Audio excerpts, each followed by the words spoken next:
Menteri Koordinator Bidang Ekonomi berulang kali menyebut pelemahan rupiah terhadap dolar merupakan kondisi temporer dan pemerintah tengah berusaha meredam imbas dolar dengan kebijakan ekonomi yang terdiri atas 8 langkah. Bagaimana penilaian sejumlah kalangan ekonomi atas kebijakan pemerintah ini? Berikut liputannya.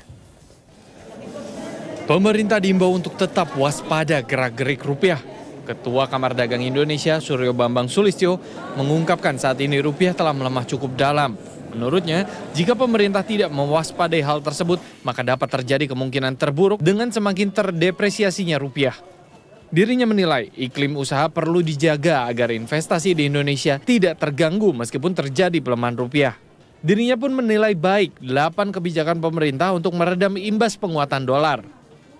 Oh sangat tentu, dan itu sangat kita hargai.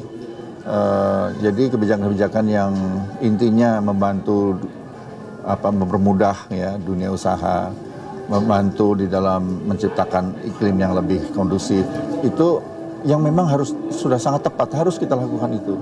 Supaya apa? Supaya jangan harus investasi ini terganggu, supaya ekspor kita juga bisa kita boost lah ya. Karena hanya dengan begitu kita bisa menjaga agar devisa ini tetap lancar masuk ke Indonesia. Di sisi lain, ekonom Bank Dunia untuk Indonesia, Diame Diop juga mendukung langkah pemerintah untuk menguatkan kondisi dalam negeri dengan paket kebijakan ekonomi. Ini bisa mendukung kondisi rupiah agar tidak terdepresiasi lebih jauh. Walaupun sebenarnya pelemahan rupiah masih lebih baik karena tidak sedalam mata uang lainnya. The depreciation of those currencies vis-a-vis the US dollar is much bigger than the depreciation of the rupiah vis-a-vis the dollar. Capital inflows like FDI, foreign direct investment, coming in an amount that is higher than the amount of the current account deficit, meaning covering fully the current account deficit. In that situation, you're safe. However, if the amount of FDI flowing in is much less than the current account deficit, then you rely on portfolio flows, and we know that those portfolio flows are relatively volatile. Sementara pengamat ekonomi Andri Chiu mengungkapkan kebijakan Jokowi setidaknya baru akan terasa 3 bulan pasca pengumuman. Karena ini merupakan kebijakan jangka menengah.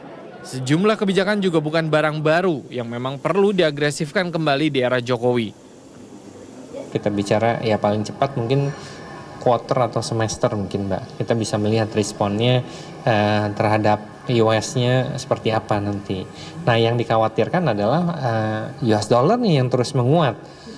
Mungkin ada beberapa kebijakan yang diadopsi dari kebijakan sebelumnya ya. Contohnya tadi perusahaan asing ya. Nah yang berinvestasi di Indonesia atau insentif pajak terhadap galangan kapal ya kan mungkin ini disosialisasikan atau dimasukkan kembali ke dalam paket kebijakan tadi ya.